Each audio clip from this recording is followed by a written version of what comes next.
ஸ்தோத்திரிக்கிறோம் சுவாமி. அப்பா நன்றியோடு துதிக்கிறோம், ஸ்தோத்திரிக்கிறோம். அப்பா இந்த வருடத்தின் கடைசி மாதத்தில, அப்பா முதலாம் வாரத்தில கூட சுவாமி நாங்கள் வந்து நிற்பதற்கு எங்களுக்கு நீங்க கிருபை பாராட்டியிருக்கீங்க. அதற்காக நாங்கள் நன்றியோடு துதிக்கிறோம், ஸ்தோத்திரிக்கிறோம். ஒரு புதிய வருடத்தை, புதிய துவக்கத்தை எங்களுக்கு நீங்க கொடுக்கப் போகிற தயவிற்காக நாங்கள் நன்றியோடு துதிக்கிறோம், ஸ்தோத்திரிக்கிறோம் சுவாமி. இந்த நாளிலும் கூட தகப்பனே, அப்பா எங்களோடு கூட நீங்க என்ன வார்த்தை பேச வேண்டும் என்று நீங்க சித்தம் வைத்திருக்கிறீங்களோ, உங்களுடைய வார்த்தைகளின் மூலமாக அப்பா சுவாமி எங்க ஒவ்வொருவருடைய ஆத்துமாவையும் நீங்க உயிர்ப்பித்துக் கொடுக்கும்படியாய் இன்னும் அதிகமாய் எங்களை உற்சாகப்படுத்தும்படியாய் கூட நாங்கள் அப்பா கெஞ்சி மன்றாடுகிறோம் சுவாமி. இந்த நேரத்திலும் அப்பா உங்களுடைய வார்த்தைகள் அப்பா உங்களுடைய பிரசன்னம் நிறைந்திருக்கும்படியாய் நாங்கள் ஜெபிக்கிறோம் அப்பா. நன்றி தகப்பனே. மீதியான வேலையும் நீங்க பொறுப்பெடுத்துக்கோங்க. ஆசீர்வதிங்க சுவாமி. நன்றி தகப்பனே. Praise the Lord. இணைப்பில இணைந்திருக்கிற ஒவ்வொருவருக்கும் கூட என்னுடைய அன்பின் வாழ்த்துக்களை நான் பகிர்ந்து கொள்றேன். இன்னைக்கு இந்த செய்திக்காக எடுத்துக்கொண்ட தலைப்பு வந்து பயப்படாதே, டோன்ட் பி அஃப்ரைட் அப்படின்னு சொல்லி நம்ம பார்க்கலாம். பயப்படாதே அப்படிங்கிற வார்த்தைய நம்ம ஆண்டவர் வந்து வேதாகமத்துல நிறைய இடங்கள்ல பயப்படாதேங்கிற வார்த்தை நமக்கு பார்த்திருப்போம், படிச்சிருப்போம். நம்மளோட வாழ்க்கையிலும் கூட ஆண்டவர் வந்து நிறைய நேரங்கள்ல இந்த வார்த்தையின் மூலமா நம்ம கூட கண்டிப்பா பேசியிருப்பாங்க. பயப்படாதே அப்படின்னு சொல்லி. ஏன்னா நம்மளுடைய வாழ்க்கையில எத்தனையோ சூழ்நிலைகள், பிரச்சனைகள், நெருக்கடிகள் இல்ல பலவீனங்கள் மத்தியில நம்ம ஒரு பயம் அப்படிங்கிற உணர்வு நமக்கு இயல்பாவே நம்மளுடைய மாம்சத்தின்படி நமக்கு இருக்கதான் செய்யும். அந்த சூழ்நிலைகள்ல ஆண்டவர் கொடுக்கக்கூடிய இந்த வார்த்தை பயப்படாதேங்கிற வார்த்தை தான் நமக்கு வந்து ஒரு பெரிய தன்னம்பிக்கையும் ஒரு பெரிய பலனையும் நமக்கு வந்து கொடுக்கக்கூடியதா இருக்கு. இந்த பயப்படாதே அப்படிங்கிற வார்த்தையை வந்து ஆண்டவர் கொடுக்கும் பொழுது அது நமக்கு ஒரு பெரிய ஒரு ஸ்ட்ரென்த்தை நமக்கு வந்து கொடுக்கிற மாதிரிதான். சரி, இந்த பயம் அப்படிங்கிற உணர்வு வந்து நமக்கு இருக்கிறது சரிதானா அப்படிங்கிறத நம்ம இன்னைக்கு பார்க்கலாம். இல்ல பயப்படணும்னா எதுக்காக பயப்படணும்? எதுக்கு பயப்படக்கூடாது? ஆண்டவர் வந்து இந்த பயத்தை குறிச்சு வேதாகமத்துல நிறைய நமக்கு கற்றுக் கொடுத்திருக்காங்க. அதுல சில விஷயங்கள வந்து நம்ம இன்னைக்கு பார்க்கலாம். இந்த பயம் அப்படிங்கிற உணர்வு வந்து பாத்தீங்கன்னா, மனிதர்களுக்கு மாம்சத்தின்படி நம்மளுடைய சூழ்நிலைகளுக்கு தக்கதாக பயம்ங்கிற உணர்வு நமக்கு இயல்பாகவே இருந்துகிட்டு தான் இருக்கு. அத குறிச்சு ஆண்டவர் வந்து பாத்தீங்கன்னா, நமக்கு என்ன சொல்லி நம்ம பயப்படுகிற காரியங்கள்ல வந்து நமக்கு எப்படி தன்னம்பிக்கையை வந்து கொடுக்கிறாரு? இந்த பயத்துலருந்து நம்ம எப்படி விலக முடியும்? இல்ல இந்த பயத்த நீங்க விட்டு விலகுவதற்கு என்னென்ன காரணங்கள் இருக்கும்? என்னென்ன காரியங்கள் இருக்கும்? அப்படிங்கிறத நமக்கு வந்து கற்றுக் கொடுக்கிறாரு அப்படிங்கிறத பார்க்கலாம். முதலாவதா அதுக்கு வந்து நம்ம முதல்ல ஒரு வசனம் படிக்கலாம். 2 தீமோத்தேயு 1:7. அதுல பாத்தீங்கன்னா, தேவன் நமக்கு பயமுள்ள ஆவியை கொடாமல், பலமும், அன்பும், தெளிந்த புத்தியும் உள்ள ஆவியையே கொடுத்திருக்கிறார். அப்படின்னு சொல்லியிருப்பாங்க. கண்டிப்பா பயமுள்ள ஆவியை வந்து நமக்கு அவர் கொடுக்கல. எதுக்குமே நம்ம பயப்படணும். ஏதாவது ஒரு சூழ்நிலைய பார்த்து பயப்படணுங்கிற அந்த ஒரு பய உணர்வ வந்து நமக்கு வந்து ஆண்டவர் வந்து சொல்லிக் குடுக்கல. அதுக்கு மாற்றா என்ன சொல்லியிருக்காங்கன்னா, நல்ல ஒரு பலமுள்ள ஆவியத்தான் ஆண்டவர் நமக்கு கொடுத்திருக்கிறாரு. ஒரு அன்புல நிறைந்த, தெளிந்த புத்தி உள்ளவர்களா நம்ம இருக்கணும் அப்படிங்கிறது தான் ஆண்டவர் வந்து விரும்புறாரு. இப்போ நம்ம ஆண்டவருக்கு வந்து பயப்படுகிற பயம் நமக்கு இருக்கும்போது, என்ன மாதிரியான ஆசீர்வாதங்கள் நமக்கு கிடைக்கும் அப்படிங்கிறத பார்க்கலாம். அதே மாரி ஆண்டவர் நமக்கு என்ன சொல்லியிருக்காங்க அப்படின்னு பார்த்தீங்கன்னா, நீதிமொழிகள் வந்து 3:7 வசனம் பார்த்தீங்கன்னா, "நீ உன்னை ஞானி என்று எண்ணாதே, கர்த்தருக்கு பயந்து தீமையை விட்டு விலகு." ஆண்டவர் சொல்றது, நம்ம வந்து நெறைய நேரங்கள்ல நம்ம மாம்சத்தின்படி நமக்கு இந்த ப்ராப்ளத்துக்கு சொல்யூஷன் கண்டுபிடிச்சிடலாம். இல்லன்னா நம்ம இந்த வேலைய நம்மளால செய்ய முடியும். ஒருவேளை அந்த பாதை நமக்கு ரிஸ்க்கானதா இருந்தாலுமே, சில நேரங்கள்ல நம்ம வந்து அத சமாளிச்சிடலாம். அப்படிங்கிற நெனப்புல நம்ம நெறைய நேரங்கள்ல ஒரு பிரச்சனைக்குள்ள போயி, அதுக்கான தீர்வ நம்ம கண்டுபிடிச்சிடலாம்னு கூட நம்ம நெறைய நேரங்கள்ல நம்மளுடைய முயற்சிகள்ல நம்ம அதுக்கு இடம் குடுப்போம். ஆனா ஆண்டவர் என்ன சொல்லுவாரு அப்படின்னு பார்த்தா, அ நீங்க வந்து கர்த்தருக்கு பயந்தவர்களா இருக்கும்போது, அந்த தீமைக்கு நம்ம உட்படவே கூடாது. அந்த தீமையை விட்டு விலகக்கூடியவர்களா இருக்கணும் அப்படின்னு சொல்றாங்க. அதே மாதிரி பிரசங்கி 12வது அதிகாரத்துல 13வது வசனம் பார்த்தோம் அப்படின்னா, தேவனுக்கு பயந்து அவர் கற்பனைகளை கைக்கொள், எல்லா மனுஷர் மேலும் விழுந்த கடமை இதுவே அப்படின்னு சொல்லி. தேவனுக்கு பயப்படுதல் அப்படிங்கிறது எல்லா மனுஷங்களுக்குமே வந்து ஒரு முதன்மையான காரியமா இருக்கணும். அவருக்கு பயப்படுறப்ப நம்ம அவருடைய கற்பனைகளை கைக்கொள்ளுகிற பிள்ளைகளாக இருப்போம் அப்படின்னு சொல்றாங்க. நம்ம அவருடைய கட்டளைகளுக்கு, அவருடைய கற்பனைகளுக்கு நம்ம வந்து உ அவருடைய கற்பனைகள் கீழ்ப்படிந்து நடக்கும்போது, அவருக்கு பயப்படுகிற பிள்ளைகளா தான் இருப்போம். கண்டிப்பா வந்து நம்ம வந்து மற்ற தீமையான காரியங்களுக்கு நிச்சயமா நம்மளால பாவத்திற்கு இடம் கொடுக்கவே முடியாது. அப்ப அந்த கற்பனைகளை கைக்கொள்வது, ஆண்டவருக்கு பயப்படுவதுங்கிறது நம்ம எல்லாருக்கும் கொடுக்கப்பட்டிருக்கிற ஒரு முதன்மையான கடமையா இருக்கு. அதே மாதிரி 1 யோவான் 4:18வது வசனம் பார்த்தோம்னா, 1 யோவான் 4ஆம் அதிகாரம் 18ஆம் வசனத்துல, "அன்பிலே பயம் இல்லை. பூரண அன்பு பயத்தை புறம்பே தள்ளும். பயமானது வேதனை உள்ளது. பயப்படுகிறவன் அன்பில் பூரணப்பட்டவன் அல்ல." இந்த அன்புங்கிறது யாரோட அன்புனா இயேசு கிறிஸ்துவின் அன்பு. நம்ம இயேசு கிறிஸ்து மேல உண்மையான அன்பு வைத்திருக்கிறோம் அப்படின்னு சொல்றோம்னா நம்ம கிட்ட பயம் இருக்கக்கூடாது. அதான் அந்த வசனம் சொல்லுது. நம்ம பயம் இருந்துகிட்டு இருக்கு அப்படின்னா நம்ம அன்பில பூரணப்படல. அதாவது ஆண்டவர் மேல வச்சிருக்கிற அன்பு நமக்கு உண்மையானது இல்ல அப்படின்னு சொல்லி ஆண்டவர் சொல்றாரு. சோ நம்ம பயத்தை குறிச்சு ஆண்டவர் இப்படி நமக்கு விளக்கங்கள் நிறைய சொல்லியிருக்காங்க. இப்ப கர்த்தருக்கு பயப்படுகிற பயம் நமக்கு எப்பேற்பட்ட ஆசீர்வாதங்களை கொடுக்குது அப்படிங்கிறத நம்ம பார்க்கலாம். அதுல முதல்ல பாத்தீங்க அப்படின்னா சங்கீதம் 111 10வது வசனம் பார்த்தோம் அப்படின்னா கர்த்தருக்கு பயப்படுதலே ஞானத்தின் ஆரம்பம். அப்ப முதல் பாயிண்ட் வந்து ஞானம். கர்த்தருக்கு பயப்படுகிற பயம் நமக்கு இயல்பா இருக்கும்போது கண்டிப்பா நம்ம எந்த ஒரு காரியத்திலையும் வந்து மற்ற காரியங்களுக்கு, அதாவது மனுஷங்களுக்காகவோ இல்ல இந்த உலக காரியங்களுக்காகவோ நம்ம பயப்பட மாட்டோம். ஆண்டவருக்கு பயப்படும் போது நமக்கு உண்மை, நேர்மை எல்லாமே நமக்கு இயல்பாவே இருக்கும். ஏன்னா நம்ம வந்து ஆண்டவருக்கு பயப்படும்போது நம்ம எந்த தீமையான காரியங்களையும் செய்ய மாட்டோம். நேர்மைக்கு மாறான எந்த காரியங்களையும் நம்ம ஈடுபட மாட்டோம். தீமைக்கு நம்ம விலகி தான் இருப்போம்.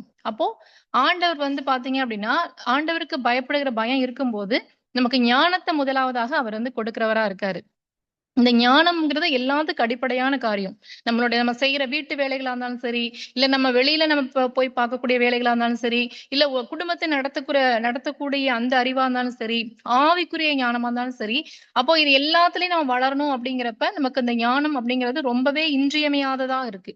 இந்த ஞானம் வந்து எப்ப கிடைக்கும் அப்படின்னு பார்த்தா, நம்ம ஆண்டவருக்கு பயப்படுகிற பயத்தோடு இருக்கும்போது மட்டும்தான் நமக்கு அந்த ஞானம் கிடைக்கும். அந்த ஞானம் இருக்கும்போதுதான் நம்மளால இந்த உலக வாழ்க்கையிலும் சரி, ஆவிக்குரிய வாழ்க்கையிலும் சரி, நம்மளால மென்மேலும் ஆண்டவருக்கு பிரியமா நம்மளால வளர்ச்சி அடைய முடியும். 2வது பார்த்தோம் அப்படின்னா, நீதிமொழிகள் 3வது அதிகாரத்துல 25, 26 வசனங்கள் படிச்சோம் அப்படின்னா, சடுதியான திகிலும் துஷ்டர்களின் பால் கடிப்பும் வரும்போது நீ அஞ்ச வேண்டாம். கர்த்தர் உன் நம்பிக்கையா இருந்து உன் கால் சிக்கிக் கொள்ளாதபடி காப்பார் அப்படின்னு சொல்லியிருக்காங்க. அப்போ சடுதியான திகில், துஷ்டர்களின் பால் கடிப்பு வரும்போது நீ பயப்பட வேண்டியதில்ல. ஏன்னா உன்னுடைய நம்பிக்கை யாருன்னா கர்த்தர். கர்த்தர் உன் நம்பிக்கையா இருந்து உன் கால் சிக்கிக் கொள்ளாதபடி காப்பார் அப்படின்னு சொல்லி சொல்லியிருக்காங்க. அப்போ நமக்கு வந்து 2வது பார்த்தோம்னா நம்பிக்கை. முதலாவது நமக்கு ஞானத்தை கொடுக்கிறாரு. 2வது நம்பிக்கை. அப்போ ஆண்டவருக்கு பயப்படுகிற பயம் இருக்கும்போது நமக்கு ஒரு பெரிய நம்பிக்கை இருக்கும். என்னன்னா ஆண்டவர் என் பக்கத்துல இருக்கிறார். அப்போ நான் வந்து எந்த பிரச்சனையும் பார்த்து நான் பயப்பட வேண்டியதில்ல. திடீர்னு ஒரு சூழ்நிலை, நமக்கு ஒரு இக்கட்டான சூழ்நிலை வருது, ஒரு நெருக்கடியான சூழ்நிலை வருது, ஒரு பெரிய நம்ம எதிர்பாராத ஒரு சூழ்நிலையா இருக்கு. அந்த சூழ்நிலைகளை பார்த்து நம்ம பயப்பட வேண்டிய அவசியம் நமக்கு இருக்காது. ஏன்னா அந்த சூழ்நிலைகளை காட்டிலும் பெரியவர் நம்மோடு கூட இருக்கிறார் அப்படிங்கிற ஒரு பெரிய தைரியம், ஒரு நம்பிக்கை நமக்கு இருக்கும். அப்போ ஆண்டவருக்கு பயப்படுகிற பயம் இருக்கும்போது கண்டிப்பா நமக்கு எந்த காரியங்களை குறித்தும் பயப்பட வேண்டிய அவசியமே இல்ல. அப்போ நமக்கு ஏன் பயப்பட வேண்டியதில்ல அப்படின்னா, நம்ம ஆண்டவருக்கு பயப்படுகிற பயத்தோட இருக்கோம் இல்லையா? ஆண்டவருக்கு பிரியமா இருக்கிறோம். ஆண்டவருக்கு கீழ்ப்படிஞ்சு நடக்கிறோம். அவருடைய கற்பனைகளை நம்ம கைக்கொண்டு இருக்கிறோம் அப்படிங்கிறப்ப, நமக்கு ஒரு தைரியம் இருக்கும். நம்ம ஆண்டவருக்கு உண்மையா இருக்கோம், பரிசுத்தமா இருக்கோம். அப்ப இந்த சூழ்நிலைகள் நம்மள மேற்கொள்ளாதபடிக்கு ஆண்டவர் நம்மை பாதுகாப்பார் அப்படிங்கிற ஒரு தைரியம், நம்பிக்கைய வந்து ஆண்டவர் நமக்கு கொடுக்கிறாரு. இன்னொரு வசனம் பார்த்தீங்க அப்படின்னா, நீதிமொழிகள் 14ஆம் அதிகாரம் 26வது வசனம் என்னன்னா, கர்த்தருக்கு பயப்படுகிறவனுக்கு திட நம்பிக்கை உண்டு. அவன் பிள்ளைகளுக்கும் அடைக்கலம் கிடைக்கும். அப்போ கர்த்தருக்கு பயப்படுகிறவங்களா நம்ம இருக்கும் பொழுது, நிச்சயமா ஒரு பெரிய நம்பிக்கை நமக்கு இருக்கும். நம்ம இந்த நம்பிக்கை வந்து நம்மளோட இல்ல, நம்மளுடைய சந்ததியும் கூட அது வந்து ஆசீர்வதிக்க கூடியதா இருக்கும் அப்படின்னு சொல்லி சொல்றாங்க. இதுக்கு நம்ம ஒரு எக்ஸாம்பிள் பார்த்தோம் அப்படின்னா, ஆஹ் இப்ப பாத்தீங்கன்னா ஆபிரகாமுக்கு வந்து பாத்தீங்கன்னா அவருடைய சந்ததியை வந்து ஆண்டவர் ஆசீர்வதிப்பார். எந்த காரணத்தை வச்சிருப்பாருன்னு பாத்தீங்க அப்படின்னா, ஆதியாகமம் 22வது அதிகாரத்துல 12வது வசனம் பாத்தீங்க அப்படின்னா, அப்பொழுது அவர், பிள்ளையாண்டான் மேல் உன் கையை போடாதே, அவனுக்கு ஒன்றும் செய்யாதே. நீ அவனை உன் புத்திரன் என்றும் உன் ஏகசுதன் என்றும் பாராமல் எனக்காக ஒப்பு கொடுத்தபடியினால் நீ தேவனுக்கு பயப்படுகிறவன் என்று இப்பொழுது அறிந்திருக்கிறேன் என்றார். அதே மாதிரி அதுல 16, 17வது வசனங்களையும் வாசிக்கிறேன். நீ உன் புத்திரன் என்றும் உன் ஏகசுதன் என்றும் பாராமல் அவனை ஒப்பு கொடுத்து இந்த காரியத்தை செய்தபடியால் நான் உன்னை ஆசீர்வதிக்கவே ஆசீர்வதித்து உன் சந்ததியை வானத்து நட்சத்திரங்களைப் போலவும் கடற்கரை மணலைப் போலவும் பெருகவே பெருக பண்ணுவேன் என்றும் உன் சந்ததியார் தங்கள் சத்துருக்களின் வாசல்களை சுதந்திரித்துக் கொள்வார்கள் என்றும் சொன்னார். இப்போ வந்து நமக்கு எல்லாருமே நல்லா தெரிஞ்சதுதான். ஆப்ரஹாம் வந்து தன்னுடைய பையனை வந்து பலியிட போகும்போது ஆண்டவர் வந்து பேசியிருப்பாங்க. அப்ப என்ன சொல்லுவாங்கன்னா, நீ தேவனுக்கு பயப்படுகிறவன் என்று நான் இப்பொழுது அறிந்திருக்கிறேன் அப்படின்னு சொல்லுவாங்க. அதனால அவங்களுக்கு கிடைச்ச பிளெஸிங் பாத்தீங்க அப்படின்னா எவ்வளவு பெரிய ஆசீர்வாதத்தை கொடுத்திருக்காரு இல்லையா? அவருடைய சந்ததியவே அவர் ஆசீர்வதிச்சிருக்கிறார். இதுதான் ஆண்டவருக்கு பயப்படுகிற பயம் இருக்கும்போது அது நம்மளோட மாத்திரம் அல்ல, நம்மளுடைய சந்ததியும் கூட அது ஆசீர்வதிப்பதற்கு வல்லமை உள்ளதா இருக்கிறது. அதே மாதிரி இன்னொருத்தவங்களையும் நம்ம எக்ஸாம்பிள் பார்த்தோம் அப்படின்னா நம்ம எபிரிய மருத்துவச்சிகள் சிப்பிரால் பூவால் நமக்கு தெரியும் இல்லையா? யாத்ராகமம் 1:17-21 நம்ம படிக்கலாம். அவங்க பாத்தீங்கன்னா பார்வோன் ராஜா சொல்லியிருப்பாரு, இந்த மாதிரி நீங்க நீங்க அந்த எகிப்திய நீங்க வந்து எபிரிய ஸ்திரீகளுக்கு வந்து நீங்க பார்க்கும்போது அவங்க வந்து ஆண் பிள்ளைகளா இருந்துச்சு, அவங்க பிரசவம் பார்க்கிற நேரத்துல ஆண் பிள்ளையா இருந்தா அவங்களை கொன்று போட்டுருங்க, பெண் பிள்ளைகளா இருந்தா அவங்களை விட்டுருங்க அப்படின்னு சொல்லியிருப்பாங்க. ஆனா அந்த மருத்துவச்சிகள் வந்து ராஜாவுக்கு பயப்படல, தேவனுக்கு பயந்ததுனால அவங்க அப்படி செய்யல. ஆண் பிள்ளைகளையும் உயிரோடயே விட்டுருவாங்க. அதனால ஆண்டவர் என்ன செஞ்சிருப்பாங்கன்னு பாத்தீங்கன்னா, நம்ம 17வது நம்ம யாத்திராகமம் 17:21 அந்த வசனங்கள் பார்க்கும்போது தேவன் என்ன செஞ்சிருப்பாங்கன்னா, அந்த மருத்துவச்சிகளுடைய பிள்ளைகள், அதாவது அவங்க குடும்பங்களையும் தலைக்கும்படி செய்தார் அப்படின்னு சொல்லி அவங்களை ஆசீர்வதித்து அவங்க குடும்பங்களையும் தலைக்கும்படி செய்தார் அப்படின்னு சொல்லி நம்ம பார்க்க முடியும். அப்போ எல்லாத்துக்கும் பேசிக் என்ன அப்படின்னா, இந்த மருத்துவச்சிகள் வந்து இந்த ராஜா வந்து அந்த பெரிய தேசத்தோட ஒரு பெரிய ஒரு ராஜா தான். அந்த ராஜாவுக்கு கீழ்ப்படியாம போனோம்னா எப்பேற்பட்ட தண்டனை கிடைக்கும் அப்படின்லாம் அந்த மருத்துவச்சிகளுக்கு நல்லாவே தெரியும். கீழ்ப்படியாம போனவங்களுக்கு எப்படி எல்லாம் தண்டனை கொடுத்திருப்பாரு, எப்படி கிடைக்கும் அப்படின்னு. ஆனா அவங்க வந்து அதை குறிச்செல்லாம் பயப்படல. நமக்கு இந்த தண்டனை கிடைக்குமா? இல்ல இப்படி நமக்கு இப்படி பண்ணிருவாங்களா? அப்படின்ற அந்த பயம்லாம் அவங்களுக்கு இல்ல. அவங்களோட ஒரே பயம் தேவனுக்கு பயப்படுகிற பயம் இருந்துச்சு. நம்ம இந்த காரியம் பண்றது தேவனுக்கு பிடிக்காது. அப்ப நம்ம ஆண்டவருக்கு பிரியமா தான் இருக்கணும் அப்படிங்கிற அந்த ஆண்டவருக்கு பயந்து கீழ்ப்படிந்து அந்த செய்த அந்த காரியத்தினால ஆண்டவர் வந்து பாத்தீங்கன்னா உங்க குடும்பங்களையும் ஆசீர்வதிச்சிருப்பார். அவங்களுடைய குடும்பத்தை வந்து தழைக்கும்படி செய்தார் அப்படின்னு சொல்லி நம்ம பார்க்க முடியும். அப்போ நமக்கு இந்த பயம் அப்படிங்கிறது வந்து பார்த்தோம்னா நம்மளுடைய சந்ததிகளை அது காக்கக்கூடியதாய் இருக்கிறது. அடுத்து 3வதா பார்த்தோம் அப்படின்னா நீதிமொழிகள் 14:27 வசனம் பாத்தீங்கன்னா, கர்த்தருக்கு பயப்படுதல் ஜீவ ஊற்று, அதனால் மரண கண்ணிகளுக்கு தப்பலாம் அப்படின்னு சொல்லி இருக்கும், அந்த வசனத்துல இருக்கு. இப்போ ஜீவ ஊற்று, கர்த்தருக்கு நம்ம பயப்படும் பொழுது அது நமக்கு ஜீவ ஊற்றா இருக்கு. நம்மளுடைய ஜீவனை பாத்தீங்கன்னா நமக்கு ஜீவனை கொடுத்து நம்மள ஒவ்வொரு நாளும் பாதுகாக்கிறது ஆண்டவருடைய கிருபை தான். அப்போ நமக்கு இன்னும் ஆண்டவருக்கு பிரியமாவே நம்ம வாழ்ந்துகிட்டு இருக்கும் போது நம்மளுடைய ஆஹ் வாழ்க்கையில வந்து வரக்கூடிய சூழ்நிலைகள், அது ஒரு மரண கட்டுகளா இருந்தாலும் சரி, ஒரு மரண கண்ணிகள், ஒரு இக்கட்டான சூழ்நிலையில் எல்லாவற்றிலிருந்தும் ஆண்டவர் நம்மளை காப்பாற்றுவதற்கு வந்து நம்மளை ரட்சிப்பதற்கு அவர் வல்லமை உள்ளவரா இருக்கிறார். அதனாலதான் சொல்லியிருப்பாங்க, அப்ப ஜீவ ஊற்றா இருக்கிறதுனால நீங்க வந்து மரண கண்ணிகளுக்கு தப்பலாம் அப்படின்னு சொல்லி சொல்லியிருப்பாங்க.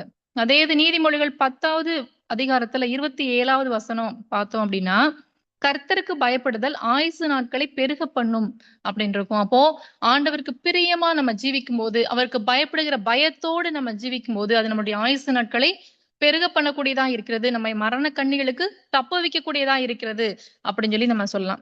இதுல எக்ஸாம்பிளா நம்ம பாக்குறப்ப தாவீதை நம்ம பார்த்திருப்போம். தாவீது ராஜா வந்து பாத்தீங்க அப்படின்னா அவருக்கு வரக்கூடிய அந்த சூழ்நிலைகள், அவர் எவ்வளவு பயந்து பயந்து சவுலுக்கு பயந்து ஓடிக்கிட்டே இருப்பாரு. நிறைய மரண கண்ணிகளுக்கு வந்து விலகி ஓடிட்டே இருப்பாரு. அது யார் அப்படின்னு பார்த்தோம் அப்படின்னா, மரண கண்ணிகள்ல இருந்து அவரை தப்புவிக்கிறது ஆண்டவர் தான். அதனாலதான் அவர் நிறைய சொல்லியிருப்பாரு. பார்த்தோம்னா சங்கீதம் 23:4 சொல்லியிருப்பாரு, நான் மரண இருளின் பள்ளத்தாக்கில் நடந்தாலும் பொல்லாப்புக்கு பயப்படேன், தேவரீர் என்னோட கூட இருக்கிறீர், உமது கோலும் உமது தடியும் என்னை தேற்றும் அப்படின்னு சொல்லி சொல்லியிருப்பாரு. அப்ப தாவீது ராஜா என்ன சொல்லுவார் அப்படின்னா, இப்படிப்பட்ட சூழ்நிலைகள்லாம் நெருக்கடிகள் இருக்கும், ஒவ்வொரு இடத்துக்கும் அவர் ஓடிக்கிட்டே இருப்பாரு. ஆனா இவ்வளவு சூழ்நிலைகள் இருக்கு, இந்த இவ்வளோ ஒரு நிக்கட்டான சூழ்நிலைகள், மரணத்துக்கு ஏதுவான சூழ்நிலையில அவர் ஓடிக்கிட்டே இருக்கும்போது கூட அவரு மனுஷங்களுக்கு பயப்படல, அந்த சூழ்நிலையை பார்த்து பயப்படல. அவர் என்ன சொல்லுவாருன்னா, நான் எதுக்காக மனுஷங்களுக்கு பயப்படணும், தேவரீர் என் கூட இருக்கும்போது நான் எந்த பொல்லாப்புக்கும் பயப்பட மாட்டேன் அப்படின்னு சொல்லி சொல்லுவார். அதே மாதிரி சங்கீதம் 27வது அதிகாரத்துல முதல் வசனம் பாத்தீங்க அப்படின்னா, கர்த்தர் என் வெளிச்சமும் என் ரட்சிப்புமானவர், யாருக்கு பயப்படுவேன், கர்த்தர் என் ஜீவனின் பலனானவர், யாருக்கு அஞ்சுவேன் அப்படின்னு சொல்லியிருப்பார். அப்போ எனக்கு ரட்சிக்கிறவர், எனக்கு பாதை காட்டக்கூடியவர் எல்லாமே கர்த்தர் தான். அப்ப நான் யாருக்கு பயப்படணும்? அவர் எனக்கு ஜீவன், என்னோட ஜீவனை கொடுக்கறதுல அவர் பலனானவர், எனக்கு ஜீவனை கொடுக்கிற பலனானவர் அவர் தான். அப்ப நான் யாருக்காக, மனுஷங்களுக்காக நான் எதுக்காக பயப்படணும், எந்த சுச்சுவேஷனுக்காக நான் பயப்படணும் அப்படின்னு சொல்லி தைரியமா அவர் வந்து அந்த சொல்லுவார். அதே மாதிரி சங்கீதம் 34வது அதிகாரத்துல 9வது வசனம் பாத்தீங்க அப்படின்னா, கர்த்தருடைய பரிசுத்தவான்களே அவருக்கு பயந்திருங்கள், அவருக்கு பயந்தவர்களுக்கு குறைவில்லை அப்படின்னு சொல்லி நம்ம பார்க்கலாம். அதே மாதிரி சங்கீதம் 56வது வசனம் சங்கீதம் 56வது அதிகாரத்துல 3வது வசனம் பார்த்தோம் அப்படின்னா, நான் பயப்படுகிற நாளில் உம்மை நம்புவேன் அப்படின்னு தாவீது சொல்லியிருப்பார். அப்போ தாவீதுடைய வாழ்க்கை வரலாறு பொறுத்தளவுக்கு மேக்ஸிமம் அவர் என்ன சொல்லியிருப்பார்னா, நான் வந்து கர்த்தருக்கு பயப்படுகிற பயத்தோடு இருக்கும்போது, நான் யாருக்கும் பயப்பட வேண்டியதில்ல. அதே மாரி அப்படி பயப்படுகிற சூழ்நிலை வரும்போது அவர் என்ன சொல்றாரு அப்படின்னா, நான் உம்மை நம்புவேன் அப்படிதான் சொல்றாரு. ஏன்னா நான் பயப்படுகிற நாளில் உம்மை நம்புவேன். நான் அப்ப கர்த்தரை தான் நோக்கி பார்ப்பேன். ஏன்னா அவர் வந்து எனக்கு பெலனா இருக்காரு. எனக்கு ஜீவனின் பெலனா இருக்காரு. நீ ரட்சிக்கிற ரட்சகரா இருக்கிறாரு. அப்படி இருக்கும்போது நான் யாருக்கும் பயப்பட போறது கிடையாது அப்படின்னு சொல்லி. அதேதான் ஆண்டவரும் பாத்தீங்கன்னா, அவருடைய அந்த விசுவாசத்தை அவர் கனம் பண்ணி எல்லா இக்கட்டுகளிலிருந்தும் அவரை வந்து காப்பாத்தி அவரை வந்து உயர்த்திக்கிட்டே இருப்பாரு. இப்போ அதே மாரிதான் இப்போ நமக்கும் பாத்தீங்கன்னா, அவர் ஜீவ ஊற்ற கொடுப்பதற்கு ஆயத்தமா இருக்கார். அதனால நம்மளுமே வந்து ஆண்டவருக்கு பயப்படுகிற பயத்தோடு இருக்கும்போது, நமக்கு வரக்கூடிய எல்லா இக்கட்டுகளிலிருந்தும் நம்மளை தப்புவிப்பதற்கு அவர் வல்லமை உள்ளவராய் இருக்கிறார். அடுத்து 4வது பாத்தீங்க அப்படின்னா, பிலிப்பியர் 2வது அதிகாரம் 12வது வசனம். ஆதலால் எனக்கு பிரியமானவர்களே, நீங்கள் எப்பொழுதும் கீழ்ப்படிக்கிறபடியே, நான் உங்களுக்கு சமீபமாய் இருக்கும் பொழுது மாத்திரம் அல்ல, நான் தூரமாயிருக்கிற இப்பொழுதும் அதிக பயத்தோடும், நடுக்கத்தோடும் உங்கள் ரட்சிப்பு நிறைவேற பிரயாசப்படுங்கள். சோ 4த் என்னன்னு பாத்தீங்கன்னா, ரட்சிப்பு. ஆண்டவர் வந்து அவர சொல்லியிருக்காரு இல்லையா? நம்ம வந்து நம்ம அவருக்கு கீழ்ப்படிகிற குணம் வந்து பக்கத்துல இருக்கும்போது மட்டும் இல்ல. இப்ப அவர் நம்ம விட்டு நமக்கு இப்ப நம்ம விட்டு தூரமா இருக்காரு அப்படின்னா, இப்பொழுதும் நீங்க எனக்கு கீழ்ப்படிங்க. நான் உங்களுக்கு பக்கத்துல இருந்தா மட்டும் இல்ல. இப்ப ஆண்டவர் ஒருவேள அ உங்க கூட நான் இருக்கும்போது இல்ல. இப்ப நான் உங்கள விட்டு பிரிந்து இருக்கிறேன் இல்லையா? அப்ப இப்பவுமே உங்களுடைய விசுவாசம், உங்களுடைய கீழ்ப்படிதல் வந்து அதிக பயத்தோடும், நடுக்கத்தோடும் இருக்கணும் அப்படின்னு சொல்லி சொல்றாரு. அப்ப எதுக்காக அப்படின்னா, நம்மள வந்து அவர் ரட்சித்திருக்கிறார். மீட்டெடுத்திருக்கிறார் பாவத்திலிருந்து. அப்போ இந்த மீட்புங்கிறது திரும்பவும் அவர் வர்றப்பதான் அது முழுமையடையும். ஏன்னா அவர் வரும்பொழுது நம்மளும் அவரோட சேர்ந்து இணைக்கப்பட்டோம் இல்லையா? அப்போ அந்த ரட்சிப்பு வந்து அப்பதான் அது முழுமையடையும். அப்போ நான் திரும்ப வர்ற வரைக்கும் அந்த ரட்சிப்பு நிறைவேறுகிற வரைக்கும் நீங்க வந்து கீழ்ப்படியதோட இருக்கணும். கீழ்ப்படிறதுல எப்படி இருக்கணும் அப்படின்னா, அதிக பயத்தோடும், நடுக்கத்தோடும். எதுக்காக அந்த வார்த்தைய மென்ஷன் பண்ணியிருக்காங்க அப்படின்னா, இந்த பயப்படுகிறது அப்படிங்கிறது வந்து பயந்து பயந்து செய்யணும்னா, அதுக்காக நம்ம ஆண்டவர பார்த்து பயந்து அவருக்கு அப்படி அப்படி இல்ல. பயந்து அப்படிங்கிறதுக்கான மீனிங் வந்து, ஒரு உண்மையோட இருக்கிறது. அவருக்கு வந்து பிரியமா அந்த அந்த பிரியத்துல வந்து உண்மையா இருக்கிறது. அ உண் நம்ம வந்து உண்மையுள்ள இருதயத்தோடு இருக்கும்போது தான் ஆண்டவர் மேல இருக்கக்கூடிய அன்பு வந்து அது பூரணமா இருக்கும் அப்படின்னு சொல்லி நம்ம வசனத்திலே பார்த்தோம். அப்போ அவருக்கு வந்து கீழ்ப்படிகிறதுல நம்ம உண்மையா இருக்கணும். போலியா நம்ம வெளிய வந்து நம்ம ஒரு வார்த்தை சொல்லியிருப்பாரு ஆண்டவர் வந்து. நீங்க வந்து வெள்ளை அடிக்கப்பட்ட கல்லறைகளைப் போல இருக்கக்கூடாதுன்ட்டு. ஏன்னா, வெள்ளை அடிக்கப்பட்டது வந்து வெளியில பார்க்கறதுக்கு அழகா இருக்கும். ரொம்ப டெக்கரேட் பண்ணி ரொம்ப அழகா வச்சிருப்பாங்க. ஆனா உள்ள இருக்கக்கூடியது பார்த்தீங்க அப்படின்னா, நாற்றம் எடுக்கக்கூடியதா இருக்கும். உள்ள இருக்கிறது அழுகி போனதா இருக்கும். மக்கி போனதா இருக்கும். நாறி வீசக்கூடியதா இருக்கும் இல்லையா? அப்போ நெறைய மனிதர்களும் கூட பார்த்தோம் அப்படின்னா, வெளியில பார்க்கறதுக்கு வெள்ளை அடிக்கப்பட்ட கல்லறைய போல இருப்பாங்க. அதுக்கு என்ன அர்த்தம்னா, உண்மை இல்லாதவர்களாய், கிறிஸ்தவர்களா இருந்தாலும் சரி, அப்படிதான் சில பேர் இருக்கக்கூடிய சூழ்நிலை இருக்கு இல்லையா? அப்போ வெளியில பார்க்கறதுக்கு ஒருவேள சர்ச்சுக்கு கரெக்ட்டா போறவங்க, எல்லா காரியங்களையும் சரியா பண்றவங்களா இருந்தாலும், அந்த உள்ளான குணம் அப்படிங்கிறது யாருக்குமே வெளியில தெரியாது. ஆண்டவருக்கு மட்டும் தான் தெரியும். மனுஷங்க யாருக்குமே தெரிய போறது கிடையாது. நம்மளுடைய சுபாவங்களும் கூட அப்படித்தான். இருதயத்துக்குள்ள நம்மளுடைய எண்ணங்கள், நம்மளுடைய சிந்தனைகள்லாம் எப்படி இருக்குங்கிறது மற்றவர்களுக்கு தெரியாது. ஆண்டவருக்கு மட்டும் தான் தெரியும். அப்ப அதனால தான் ஆண்டவர் என்ன சொல்றாரு அப்படின்னா, நீங்க உள்ளான உங்களுடைய வாழ்க்கையிலும் சரி, நீங்க பயத்தோடு இருக்கும் பொழுது, ஆண்டவருக்கு பயப்படுகிற பயம் இருந்தா நம்ம எந்த விதமான பொல்லாப்புகளுக்கும் இடம் கொடுக்க முடியாது. நம்மளுடைய சிந்தனைகள் கூட ஈவன் நமக்கு எப்பவுமே பரிசுத்தமாவே இருக்கும். ஆண்டவர் அதத்தான் நம்மகிட்ட எதிர்பார்க்கிறார். அடுத்து 5வது பார்த்தீங்க அப்படின்னா, ரோமர் 8:15வது வசனம் பார்க்கலாம். அந்தப்படி திரும்பவும் பயப்படுகிறதற்கு நீங்கள் அடிமைத்தனத்தின் ஆவியை பெறாமல், அப்பா பிதாவே என்று கூப்பிட பண்ணுகிற புத்திர சுவிகாரத்தின் ஆவியை பெற்றீர்கள். இதுல பார்த்தீங்க அப்படின்னா, அது 5வது பார்த்தீங்கன்னா, புத்திர சுவிகாரத்தின் ஆவி. இப்ப பிள்ளைகள் அப்படிங்கிற அதிகாரத்த நமக்கு குடுத்திருக்கிறாரு. என்ன சொல்றாங்கன்னா, நீங்க திரும்ப திரும்ப பயப்படுகிறதற்கு நீங்க அடிமைத்தனத்தின் ஆவியை நான் உங்களுக்கு குடுக்கல. ஏன்னா, ஒரு அடிமை அப்படிங்கிறவங்க வந்து தன்னை யார் வாங்குனாங்களோ, தன்னை யார் சொந்தமாக வைத்திருக்காங்களோ, அவங்க அந்த எஜமான்களுக்கு வந்து அவங்க வந்து பயத்தோட தான் இருக்க முடியும். ஒரு அடிமை வந்து சுதந்திரமா இருக்க முடியாது. தன்னுடைய விருப்பத்தின்படி அவங்க செயல்பட முடியாது இல்லையா?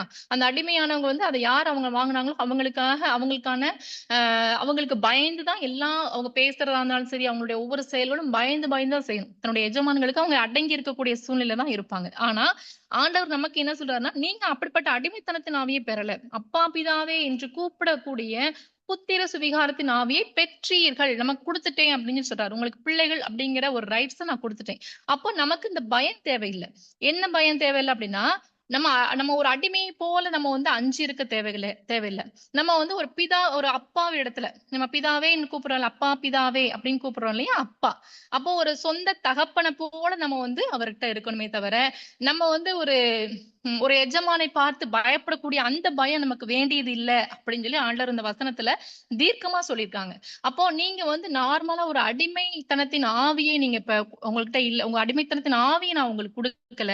புத்திர சுவிகாரத்தின் ஆவியை கொடுத்திருக்கிறதுனால, நீங்க ஒரு தகப்பன்ட்ட எவ்வளவு உரிமையா நீங்க வந்து இருக்க முடியுமோ, அந்த உரிமையை நீங்க வச்சிருக்கீங்க. அதனால நீங்க அடிமையா இருக்கக்கூடிய அந்த அடிமைத்தனத்தின் ஆவியை நீங்க பெற்றுக்கொண்டவர்களா பயப்பட வேண்டாம்.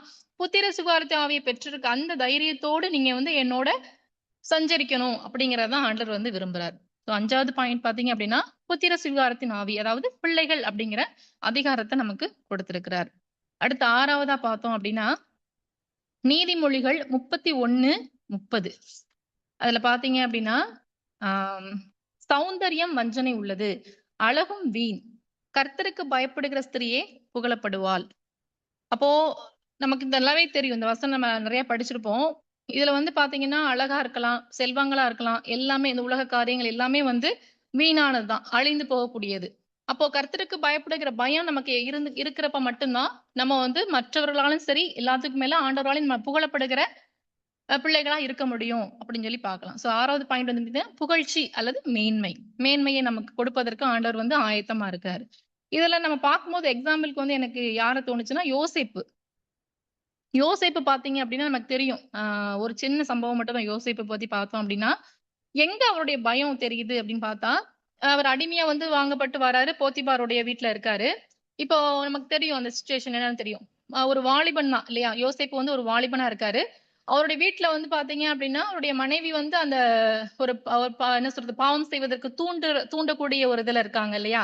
அப்போ அவருக்கு வந்து பார்த்தீங்கன்னா, அந்த மனைவியின் மூலமா அந்த பாவம் இலவசமா அவரை நெருங்க பாக்குது. ஆனா, அவர் வாலிபனா இருந்தும், ஒருவேளை வந்து அ அவர் வந்து அந்த சூழ்நிலைய சாதகமாக்கவோ, இல்ல வந்து ஒரு அவரும் ஒரு தனிமையில இருக்கிறார் இல்லையா? அந்த தனிமையிலயும் ஒரு வாலிபனா இருந்துமே, அவருடைய பயம் எப்படிப்பட்டதா இருக்கு அப்படின்னா, தவறு செய்யக்கூடிய சூழ்நிலை, அந்த பாவம் நம்மள நெருங்கினாலும், அவருடைய மனதுல பாத்தீங்கன்னா, அவருடைய எண்ணங்கள், அவருடைய சிந்தனைகள் எப்படி இருக்கு அப்படின்னா, ஆண்டவருக்கு பயப்படக்கூடிய பயம். தேவனுக்கு பயப்படக்கூடிய பயம் இருந்ததுனால மட்டும் தான், அவர் என்ன செய்றார்ன்னா, பாவத்த பார்த்து நிக்கல, பாவத்திற்கு விலகி ஓட ஆரம்பிக்கிறாரு.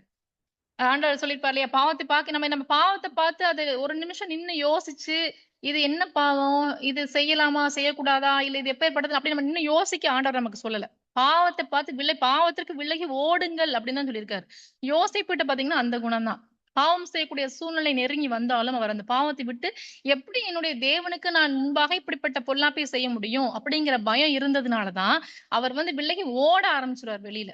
அப்போ அந்த சூழ்நிலையில அவர் பாவத்துக்கு விலகி ஓட ஆரம்பிச்சார். அந்த தனிமையிலயும் இத்தனைக்கும் அது வேற மனுஷங்களுக்கு தெரியாது.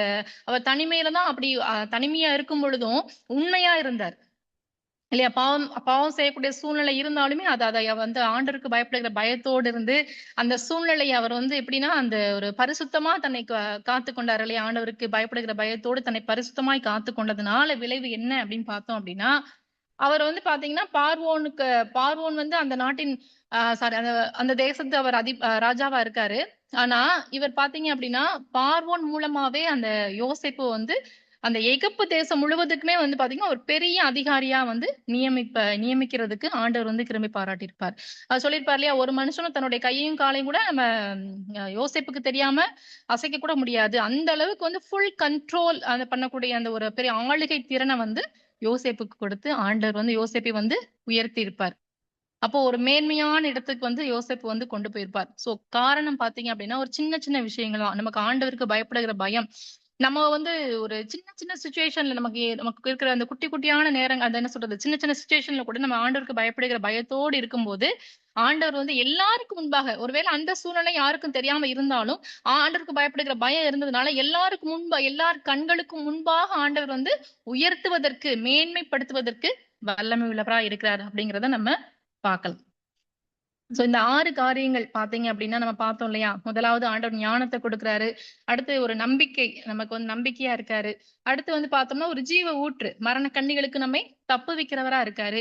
அதே மாதிரி பார்த்தோம் அப்படின்னா, ரட்சிப்பதற்கு நமக்கு வந்து ஒரு ரட்சிப்பின் நிச்சயத்தை கொடுப்பதற்கு, அதே மாதிரி நமக்கு பிள்ளைகள் அப்படிங்கிற அதிகாரத்தை கொடுப்பதற்கு, கடைசியா நம்மை வந்து உயர்த்துவதற்கு ஆண்டவர் வந்து வல்லமை உள்ளவரா இருக்கிறார். இதுக்கு எல்லாத்துக்குமே வந்து நம்ம என்ன முதன்மையான காரணமா இருக்கும் பார்த்தீங்க அப்படின்னா, பயப்படுகிற காரியம். எதற்காக பயப்படுறோம் அப்படின்னா, ஆண்டவருக்கு பயப்படுகிற பயம் இருக்கும்போது, நிச்சயமா நம்ம ஆண்டவரும் இதே மாரி நம்மளை உயர்த்துவார் அப்படிங்கிறதுல எந்த விதமான சந்தேகமுமே கிடையாது. இதுல பார்த்தீங்க அப்படின்னா, சில நேரங்கள்ல நம்மளுடைய பயங்கள் எப்படி இருக்கும் அப்படி பார்த்தோம்னா, அதுக்கு நம்ம பார்க்கிறது பேதுருவ நம்ம சொல்லலாம். பேதுரு பார்த்தீங்கன்னா நமக்கு தெரியும். அ ஆண்டவர் கடல் மேல் நடந்து போய்க்கிட்டு இருக்கும்போது, அங்க சீசர்கள் பயப்படுவாங்க. படகுல இருப்பாங்க, பயப்படுவாங்க. அப்ப பேதுரு பார்த்துட்டு சொல்லுவாங்க, அ ஆண்டவரே நீங்க தான் அப்படின்னா, நானும் இந்த மாரி உங்கள மாரி கடல்ல நடந்து வரலாமா? அப்படின்னு கேட்பாங்க. அப்போ ஆண்டவர் சொல்லுவாங்க, சரி வாப்பா" அப்படின்னு சொல்லும்போது, அவரு இறங்கி நடப்பாரு. கடல் நடப்பாரு. நல்லா தான் நடந்து வருவாரு. ஆனா, அந்த காற்று கொஞ்சம் அப்படி பலமா வீசுறத பார்த்துட்டு ஏன்னா நம்ம கடல்ல தெரியும். நமக்கு அந்த காத்தோட சத்தம், அந்த அலைகள் மோதுற சவுண்ட் அதெல்லாம் கொஞ்சம் இதா இருக்கும் இல்லையா? ஹெவியா இருக்கும்ல. அப்ப காற்றுக்குள்ள கொஞ்சம் அதிகமா அந்த ஒரு பலமா வீசுறத பார்த்துட்டு அவருக்குள்ள ஒரு பயம் வந்துரும்ல. பயம் வந்துட்டு என்ன செய்வாருன்னா, "ஐயய்யோ! நான் மூழ்கி போயிருவேனோ! அந்த அலைகள் நம்மள மூழ்கடிச்சிருமோ!" அப்படிங்கிற பயத்துல, "ஆண்டவரே என்னை காப்பாத்துங்க" அப்படின்னு சொல்லி கத்துவார்ல. அப்ப ஆண்டவர் சொல்லுவாங்க, இயேசுவா சொல்லுவாங்க, "ஆ இப்ப எதுக்கு நீ இப்ப பயப்பட்ட? எதுக்கு இப்படி சந்தேகப்படுற? அற்ப விசுவாசியே" அப்படின்னு சொல்லி சொல்லுவாங்க. அற்ப விசுவாசியே. அப்ப என்ன அர்த்தம்னா, உனக்கு விசுவாசம் இல்ல. நான் தான் இங்க பக்கத்துல நிக்கிறேன். இவ்ளோ தூரம் நான் இவ்ளோ அதிசயங்களையும், அற்புதங்களையும் செய்றத கண் கூட பார்த்திருப்பார்ல. கூடயே இருந்து பார்த்திருக்காரு எல்லாத்தையுமேவும். இப்பயும் கடல் மேல நடந்து வர்றத நீ பார்க்குற. அப்புறம் ஏன் உனக்கு இவ்வளவு பயம்? அப்புறம் என்ன சந்தேகம் உனக்கு? அப்போ நீ அற்ப விசுவாசின்னு சொல்றாரு. சில நேரங்கள்ல நம்மளும் கூட பார்த்தீங்கன்னா, அற்ப விசுவாசிகளா தான் அவிசுவாசம் உள்ளவர்களா நம்ம நெறைய நேரங்கள்ல இருக்கிறோம். நமக்கு எல்லா சூழ்நிலைகளில் இருந்தும், எல்லா இக்கட்டுகளில் இருந்தும், இந்த பலவீனத்திலிருந்தும் ஆண்டவர் தான் நம்மளை பாதுகாக்கிறார். ஏன் நம்ம இப்ப வரைக்கும் ஜீவனோடு இருக்கிறதும் அவருடைய கிருபை தான். இது நமக்கு எல்லாமே நல்லா தெரியும். இல்லையா? எல்லாமே நமக்கு நல்லா தெரியும். தெரிந்திருந்தும் நம்மளும் சில நேரங்கள்ல பேதுருவ போல தான் அவிசுவாசம் உள்ளவர்களா நம்ம இருக்கிறோம். எப்படின்னா, ஏதாவது ஒரு சூழ்நிலைய பார்த்து பயந்து, ஏன் அந்த சு அ ப பார்த்தீங்கன்னா, அந்த சூழ்நிலைய பார்த்து பயப்படுறது. ஐயோ! இவ்வளோ பெரிய ஒரு ஃபினான்ஷியல் ப்ராப்ளமா இருக்கலாம். ஒரு ஒரு பலவீனமா இருக்கலாம், ஒரு நெருக்கடியா இருக்கலாம், குடும்பத்தில உள்ள பிரச்சனைகளா இருக்கலாம்.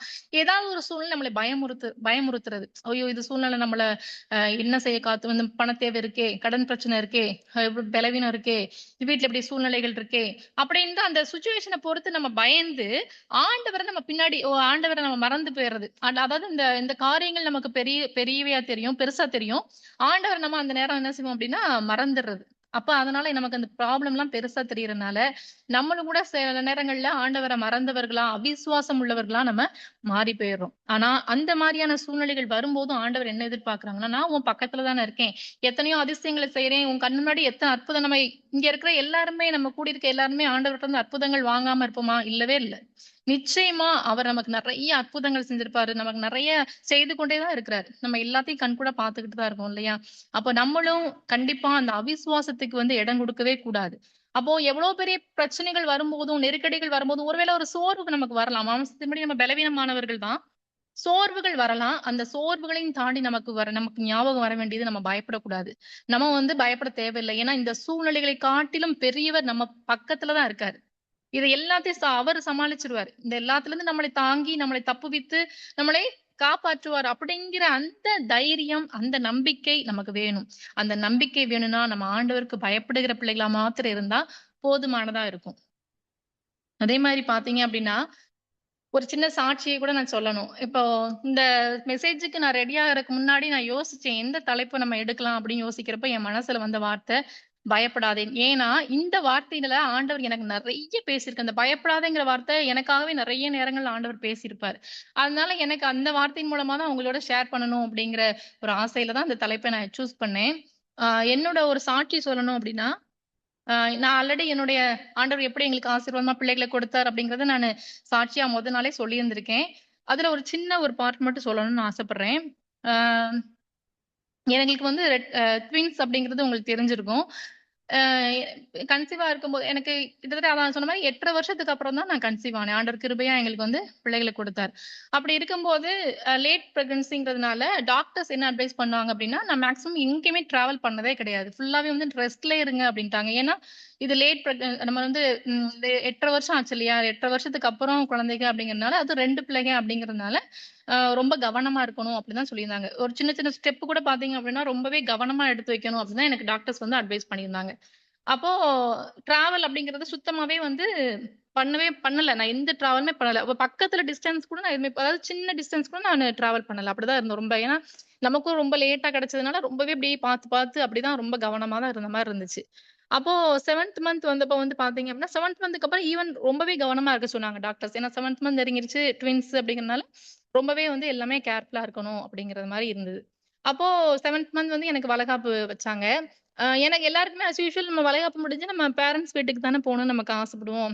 அப்போ எனக்குமே வந்து ஃபுல்லா நம்ம ரெஸ்ட்லயே இருந்த மாரி இருந்துட்டோம். எங்கேயுமே போகல. ஆனா எனக்கு மனசுக்குள்ள ஒரு ஆசை நம்ம வளைகாப்பு முடிச்சு, நம்ம எங்க அம்மா, அப்பா வீட்டுக்கு போணும் அப்படிங்கிறது என் மனசுல ரொம்பவே ஆசையா இருந்துச்சு. அப்போ இத குறிச்சு நாங்க எங்க டாக்டர்ஸ்ட்டயும் செக்கப் போறப்ப கேட்டிருந்தோம். இந்த மாரி நாங்க வளைகாப்பு வைக்கிறோம். இந்த மாரி டிராவல் ஏன்னா எங்களுக்கு ஊர்னா அது கொஞ்சம் டிஸ்டன்ஸ். எங்க வீடு வந்து வேற ஊரு. அதனால வந்து ரொம்பவே டிராவல் டைம் வந்து ஜாஸ்தி. அதனால எங்க ஹஸ்பண்ட் வீட்ல இருந்து எங்க ஊருக்கு வந்து கொஞ்சம் டைம் ஜாஸ்தி தான் டிராவல் டைம். அதனால வந்து பண்ணலாமா? டிராவல் பண்ணலாமா? அப்படிங்கிறத நாங்க டாக்டர்ட்ட கேட்டிருந்தோம்.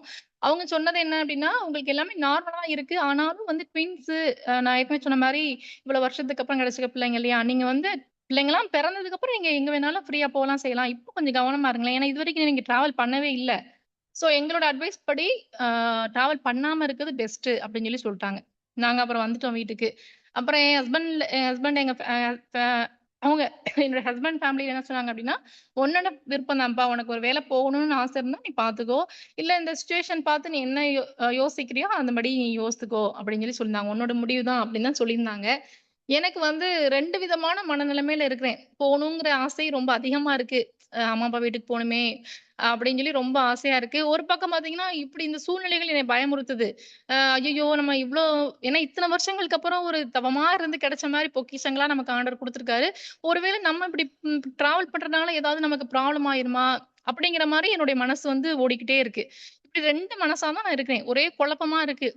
இப்போ வளைகாப்பு ஃபங்ஷன் நாங்க ஃபிக்ஸ் பண்ணியாச்சு. அம்மா, அப்பா எல்லாருமே எங்க 2 ஃபேமிலியுமே ஜாயின் பண்ணி இந்த மாரி வளைகாப்பு ஃபங்ஷன் நடந்துகிட்டு இருக்கு. எனக்கு மனசு பூரா பார்த்தீங்கன்னா, வளைகாப்பு ஃபங்ஷன் நடக்கிறத வச்சு சந்தோஷமா இருக்கு. ஆனா ஒரு பக்கம் பேரண்ட்ஸ் வீட்டுக்கு போகணும்னு ஒரு ஆசை. நான் சொன்ன மாரி இந்த 2 மனசா ஒரு பக்கம் பயம் அதிகமா இருக்கு. ஐயோ! நம்ம டிராவல் பண்ணி ஏதாவது பிரச்சனை ஆயிடுச்சுனா என்ன பண்றது? அப்டின்ட்டு 2 மனசு ஓடிக்கிட்டே இருக்கு. ஒரு மாரி ஃப்ரீயாவே இல்ல. மைண்ட் ஃபுல்லா ஒரே பயங்கர அப்செட்டா தான் இருந்துகிட்டே இருக்கு எனக்கு வந்து. அப்புறம் ஒரு ஊழியக்காரவங்கள தான் அன்னைக்கு மெசேஜ் குடுக்குறதுக்காக கூப்ட்டுருந்தாங்க. எங்க வீட்ல அங்க வளைகாப்புக்காக வேண்டி. அப்போ வந்து அவங்க ஊழியக்காரவங்க வந்து மெசேஜ் குடுத்துட்டே இருந்தாங்க. நான் கவனிச்சுக்கிட்டு தான் இருக்கேன் அவங்க மெசேஜ் குடுக்குறத. ஆனா, அவர் மெசேஜ் குடுத்துட்டே இருக்கும்போது பார்த்தீங்கன்னா, ஒரு வார்த்தை மட்டும் எனக்கு வந்து அப்படியே என் இருதயத்துக்குள்ள வந்து விழுகுது ஒரு வார்த்தை. என்ன வார்த்தைன்னு கேட்டீங்கன்னா, "பயப்படாதே! அது ஒன்றும் அசையாது." இது நீங்க நம்ப மாட்டீங்க. அவர் நெறைய வார்த்தைகள் பேசிட்டே இருக்காரு. அந்த வார்த்தைகள் நிஜமா எனக்கு இப்ப ஞாபகம் இல்ல. ஆனா, அந்த ஒரு வார்த்தைய நான் இப்ப இல்ல, எப்பயுமே என்னால மறக்க முடியாது. அந்த ஒரு வார்த்தை அப்படியே எனக்கு வந்து ஆணி அடிச்ச மாதிரி என்னோட இருதயத்துக்குள்ள வந்து விழுந்துச்சு. "பயப்படாதே! அது ஒன்றும் அசையாதுன்னு" அவர் ஒரு வார்த்தை சொன்னாரு. அப்ப இது எனக்காக ஆண்டவர் குடுத்த வார்த்தை. அப்படியே எனக்கு அந்த ஒரு நிமிஷத்துல என்னோட மைண்ட்ல இருந்த அந்த பயம் ஏன்னா அதுவரைக்கும் ஒரே டென்ஷனோடயே இருக்கேன். மனசு ஃப்ரீயாவே இல்ல. அப்படியே குழப்பத்துல மூழ்கி போய் கிடக்கிறேன் அப்போ வந்து. அப்போ இந்த வார்த்தை வந்து விழுந்த உடனே என்னோட மனசு அப்படி ஒரு கிளியர் ஆயிருச்சு. ஒரு மாரி இனம் புரியாத ஒரு சந்தோஷம். ஏன்னா ஆண்டவர் சொல்ட்டார்ல இனி, "இனி நீ ஒன்றும் அசையாது" அப்டின்னோனே எனக்கு என்ன தோணுச்சுன்னா, அப்ப அந்த பிள்ளைங்க என் கரத்துல இருக்காங்க. அப்ப நீ பயப்பட வேண்டிய அவசியமே கிடையாது அப்டிங்கிற வார்த்தைய ஆண்டவர் எனக்கு குடுத்தாங்க. அப்போ வந்து எனக்கு அந்த பயம், அந்த குழப்பம் அதெல்லாம் எங்க போச்சுன்னே தெரியல. அப்டியே பயங்கர ஃப்ரீ. அப்பதான் என் முகத்துல வந்து ஒரு பெரிய ஒரு சந்தோஷமே தெரிஞ்சுச்சு. அதுக்கப்புறமா வந்து ம் கே நான் வீட்ல சொன்னேன். இந்த மாரி எனக்கு சுத்தமா பயமே இல்ல.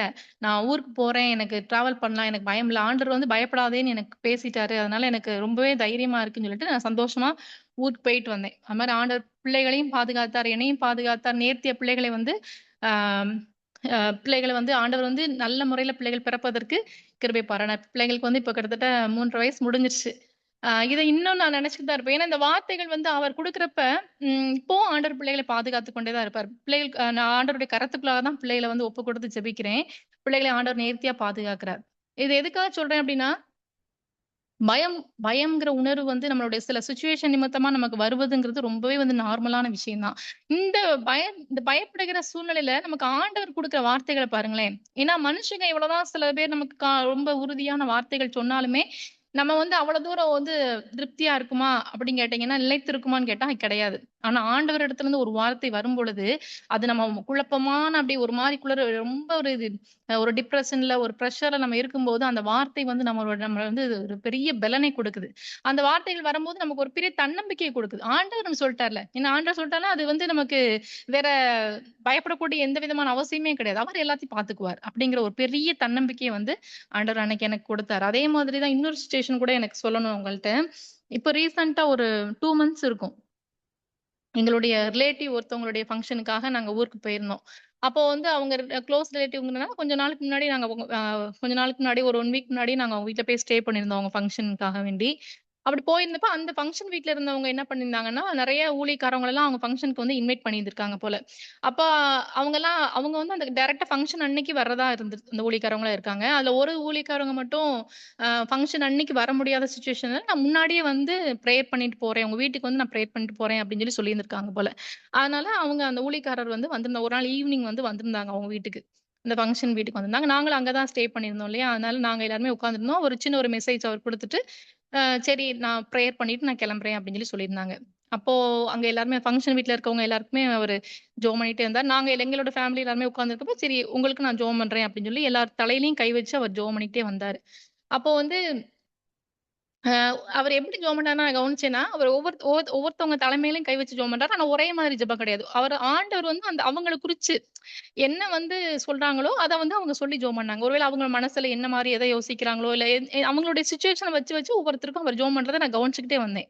இப்படிதான் வரிசையா ஒவ்வொருத்தர் தலையிலயும் வச்சு அவர் கை வச்சு ஜெபம் பண்ணிட்டே வந்தாங்க.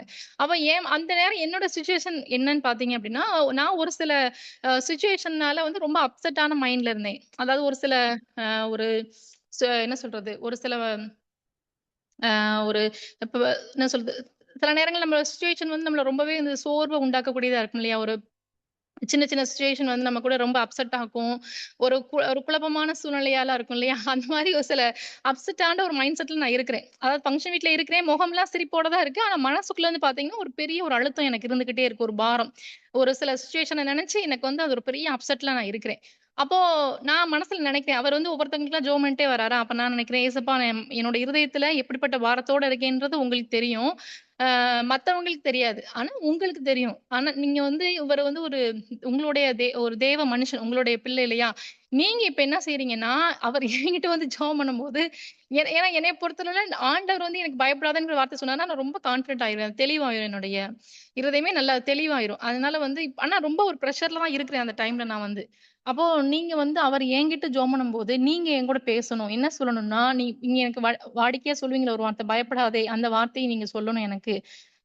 அந்த வார்த்தை மூலமா என்கூட பேசுனீங்கன்னா, நிச்சயமா என்கிட்ட இருக்க அந்த பாரம் வந்து என்னை விட்டு போயிரும்பா. அதனால நீங்க இந்த வார்த்தைய எனக்கு நீங்க வெளிப்படுத்துங்க அப்படின்னு என் மனசுக்குள்ள நானு நெனச்சுக்கிட்டு தான் இருக்கேன். அவர் வந்து வர்றதுக்கு முன்னாடியே நான் அப்படி யோசிச்சுக்கிட்டே இருந்தேன். கரெக்ட்டா அதே மாரி என்கிட்ட வந்தாரு. வந்து என்னோட தலைமையில கை வச்சு, நீங்க நம்ப மாட்டீங்க. நான் என்ன க ஒரு ஒரு அப்செட்ல இருக்கேன். நான் எத குறிச்ச பாரத்துல இருக்கேங்கிறத அவர் அப்படியே வெளிப்படையா சொன்னாரு. மகளே நீங்க இத குறிச்சு கவலையோட இருக்கீங்க அப்படிங்கிறது அவர் உண்மையிலே அப்படி நான் இதுக்கு முன்னாடி நான் அப்படி பிரேயர் பண்ணி நான் பார்த்ததில்ல யாரையும். ஆனா ஃபர்ஸ்ட் டைம் வந்து அவர் வந்து ஆனா எல்லாருக்குமே அவங்கவங்க சிச்சுவேஷன் சொல்லி தான் அவர் பிரேயர் பண்ணாரு. அப்ப எனக்கும் அதே மாரி என் மனசுல இருந்த பாரத்த சொல்லி அவர் வந்து ஜெபம் பண்ணாரு. அப்ப சொல்லிட்ட உடனே அவர் சொன்னாரு, "ஆனா நீ பயப்படாதே." ஆண்டவர் சொல்றாரு, "மகளே நீ பயப்படாதே. அவர் உன்னை நினைத்திருக்கிறபடியால் நீ பயப்படாதே." நான் ஒரு தடவ தான் கேட்டிருந்தேன், பயப்படாதன்னு பேசுங்கன்னு. அவர் 2 தடவ எனக்கு சொன்னாரு. பயப்படாதே, பயப்படாதேன்னு சொல்லி 2 தடவ சொல்லி பிரேயர் பண்ணாங்க. ஆண்டவர் சொல்றாருமா, "நீ பயப்படாதே. அவர் உன்னை நினைத்திருக்கிறபடியால் உன்னை உயர்த்துவார். நீ பயப்படாதே." அப்படின்னு சொல்லி அவர் வந்து எனக்கு வந்து ஆண்டவருடைய வார்த்தைகள சொன்னார்.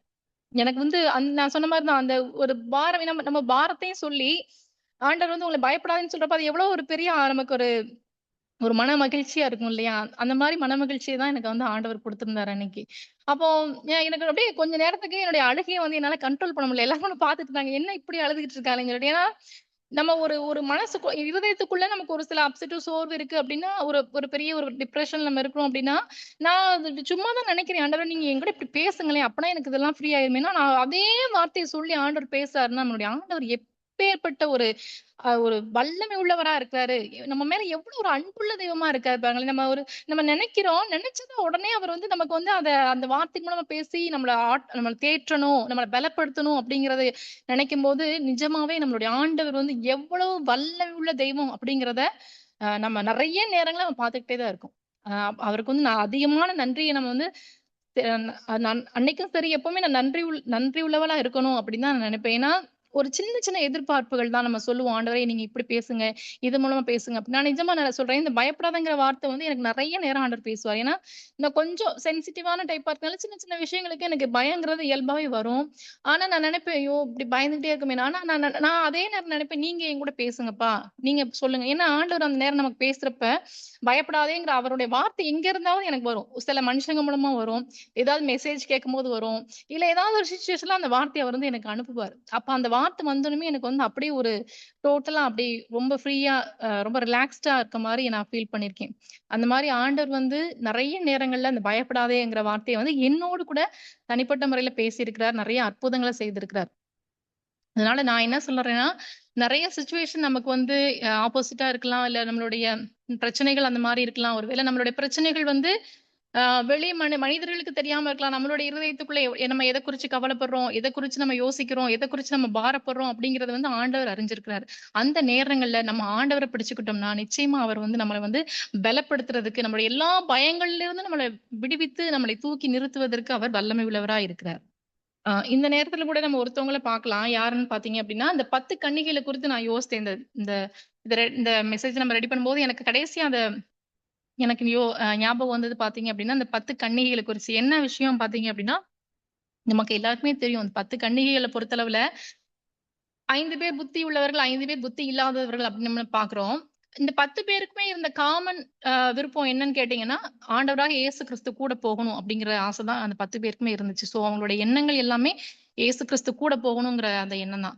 இதுல இவங்க பார்த்தீங்க அப்படின்னா, என்ன ஒரு மிஸ்டேக்ன்னு பார்த்தோம்னா, அந்த 5 பேர ஏன் நம்ம புத்தி இல்லாதவங்க அப்படின்னு சொல்றோம் அப்படின்னா, அவங்க கூட வந்து அந்த தீவெட்டியில எடுத்துட்டு போகும்போது எண்ணெய் எடுத்துட்டு போகல. இந்த புத்தி உள்ள கன்னிகைகள்ன்னு சொல்ற அந்த 5 பேர் வந்து தீவெட்டியில எடுத்துக்கிட்டு கூட எக்ஸ்ட்ரா வந்து அந்த எண்ணெயையும் சேர்த்து எடுத்துட்டு போனாங்க. எதனாலன்னா, ஆண்டவர் இயேசு கிறிஸ்து எப்போ வருவாங்கன்னு தெரியாது. தீவெட்டிகள் அணைஞ்சு போகக்கூடிய சூழ்நிலை வந்துருச்சுன்னா, நம்ம எண்ணெய் வச்சுக்கிட்டோம்னா நம்ம ரெடியா இருக்கிறோம்.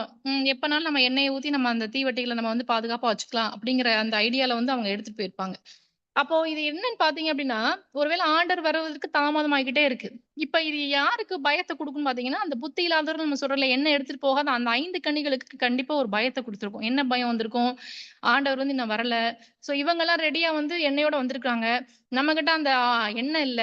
ஸோ திடீர்னு நமக்கு தீவெட்டிகள் அணைஞ்சு போயிருச்சுன்னா, நம்ம என்ன செய்ய போறோமோ? அப்படிங்கிற பயம் வந்து கண்டிப்பா அவங்களுக்கு வந்து அதிகமாவே இருந்திருக்கும்.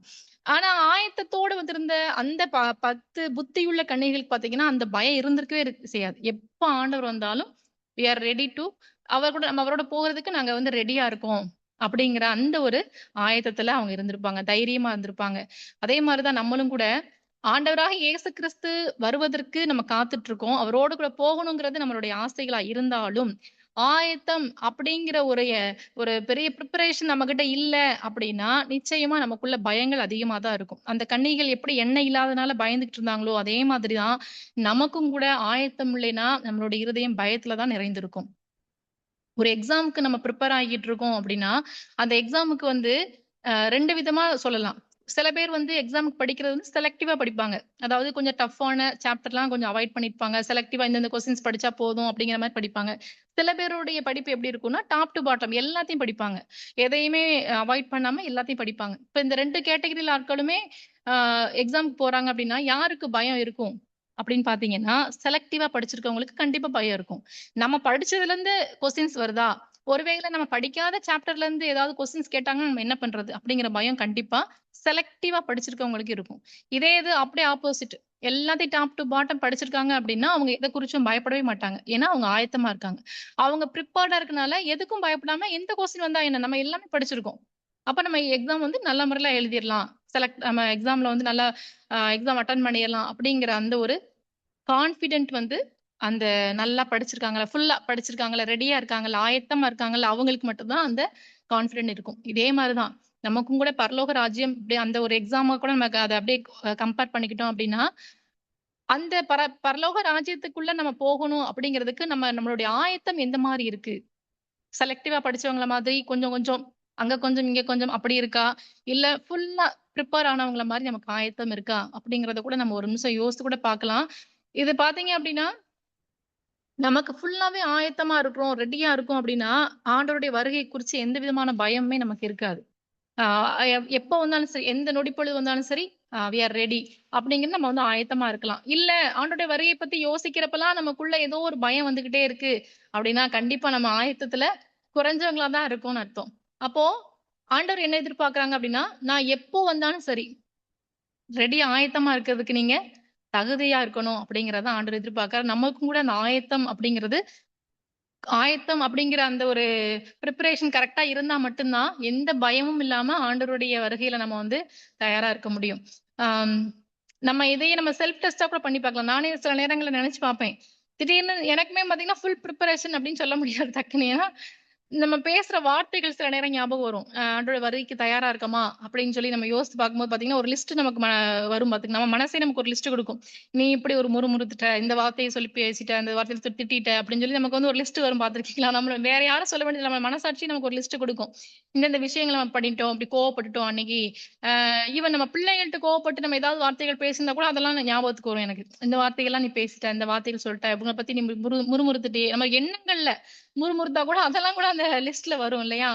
சோ அதெல்லாம் நம்ம என்னைக்கு கரெக்ட் பண்ணி நம்ம வந்து நம்ம ஆயத்தமா அத எதுக்காக ஆண்டவர் நமக்கு அந்த உணர்வுகள் குடுக்குறாரு அப்டின்னா, நம்ம இதெல்லாம் அவாய்ட் பண்ண நம்ம என்னென்ன தவறுகள், குறைவுகள் இருக்குன்னு ஆண்டவர் நமக்கு உணர்த்துறாரோ, அதெல்லாம் சரி செய்து நம்ம மாசற்றவர்களாக, கரைதிரை அற்றவர்களாக, குற்றமற்றவர்களாக, உண்மையான இருதயத்தோடு ஆண்டவருக்கு பயப்படுகிற அந்த பயத்தோடு, ஆயத்தத்தோடு ஆண்டவருடைய வருகைக்கு காத்திருக்கணும் அப்படிங்கிறது தான் ஆண்டவர் வந்து நமக்கு எதிர்பார்க்கிறார். அதனால தான் இந்த கிருபையின் காலத்துல கூட நமக்கு நெறைய அ விஷயங்கள் நம்ம கரெக்ட் பண்ணிக்கிறதுக்கு, நம்மளுடைய தவறுகள், நம்மளுடைய பாவங்கள்ல நம்ம சரி பண்ணிக்கிறதுக்கு ஆண்டவர் நமக்கு டயத்த இன்னும் கொஞ்சம் குடுத்துக்கிட்டே, இன்னும் அந்த டயத்துக்கான கால அளவ நீட்டித்துக் கொண்டே இருக்கிறார் அப்படின்றத நான் விசுவாசிக்கிறேன். நம்மளும் கூட ஒரு நம்ம ரிலாக்ஸ்டா இருக்கும்போது ஒரு 5 நிமிடம் ஒதுக்கி, நம்ம ஆண்டவருடைய வருகைக்கு மனமகிழ்ச்சியோடு தயாரா இருக்கமா? தைரியமா, சந்தோஷத்தோடு நம்ம ஆயத்தமா ரெடியா இருக்கமா? இல்ல அவருடைய வருகையை நினைக்கும்போது நமக்கு பயங்கள் இருக்கிறதா? அப்படிங்கிறத நம்மளும் கூட ஒவ்வொருத்தருமே ஒரு 5 நிமிஷம் நம்மள நம்ம பரிசோதிச்சு பார்த்தோம்னா, நிச்சயமா நம்மளுடைய குறைகள் நமக்கு தெரியும். இல்ல நம்மகிட்ட அந்த ஒரு லிஸ்ட் வருதா? இல்ல நமக்கு அந்த லிஸ்ட்லாம் இல்ல. கரெக்ட்டா இருக்கோம். நம்ம பெர்ஃபெக்ட்டா இருக்கோம் அப்படிங்கிறத ஆண்டவர் உணர்த்துறாரா? அப்படிங்கிறத நம்மளுக்கு நம்மளே நம்ம ஒரு செல்ஃப் டெஸ்ட் எடுத்து கூட நம்ம பார்த்துக்கலாம்.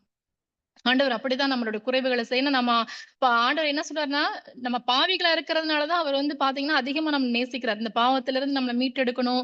இந்த பாவங்களெல்லாம் விட்டுட்டு நம்ம வந்து பரிசுத்தமா மாறணும். அவருடைய வருகையில பங்கடையணும் அப்படிங்கிறது தான் ஆண்டவருடைய எதிர்பார்ப்பா இருக்கு. கடைசியா ஒரு வசனம் பார்த்தீங்க அப்படின்னா, லூக்கா 12:32வது வசனம் பார்த்தீங்க அப்படின்னா, "பயப்படாதே சிறுமந்தையே, உங்களுக்கு ராஜ்யத்தை கொடுக்க உங்கள் பிதா பிரியமாய் இருக்கிறார்" அப்படின்னு சொல்லியிருப்பாங்க. அதனால நம்ம பயப்பட தேவையில்ல. ஆ பிதா பார்த்தீங்க அப்டின்னா, நமக்கு வந்து இந்த பரம ராஜ்யத்த உருவாக்குனதே நமக்காக வந்து ஒரு ஒரு ஒரு பெரிய ஒரு கிஃப்ட்டா நமக்கு அத குடுக்குறதுக்காக தான் அவரு ரெடி பண்ணியிருக்காங்க. அதனால வந்து நம்ம பயப்பட தேவையில்ல. நம்மளோட குறைவுகள நம்ம என்னென்னலாம் அவர் சொல்லியிருக்காரோ, அவருக்கு பயந்து நம்ம எப்படியெல்லாம் கீழ்ப்படியணும், எப்படி அவருடைய கட்டளைகளை கைக்கொள்ளணும், எல்லாத்தையும் நம்ம சரிவர செய்யும் பொழுது, நமக்கு கொடுக்கப்பட்டிருக்க இந்த காலத்துல வந்து நம்முடைய பிழைகளெல்லாம் நம்ம சரி செய்து குற்றமற்றவர்களாகி, நம்மளும் ஆண்டவருடைய வருகையில பங்கடைவோம் அப்படிங்கிறதுல எந்த விதமான சந்தேகமே கிடையாது. கர்த்தர் தாமே இந்த வார்த்தைகள் ஒவ்வொன்றையும் ஆசீர்வதிப்பாராக. இந்த நேரத்தை கொடுத்த ஆண்டவருக்கு நான் கோடான கோடி நன்றியோடு துதிக்கிறேன், ஸ்தோத்திரிக்கிறேன். ஆண்டவர் தாமே இந்த மீதியான நாளையும் பொறுப்பெடுத்து வழிநடத்தும்படியாய் ஆண்டவரை நன்றியோடு துதிக்கிறேன். ஆமென்.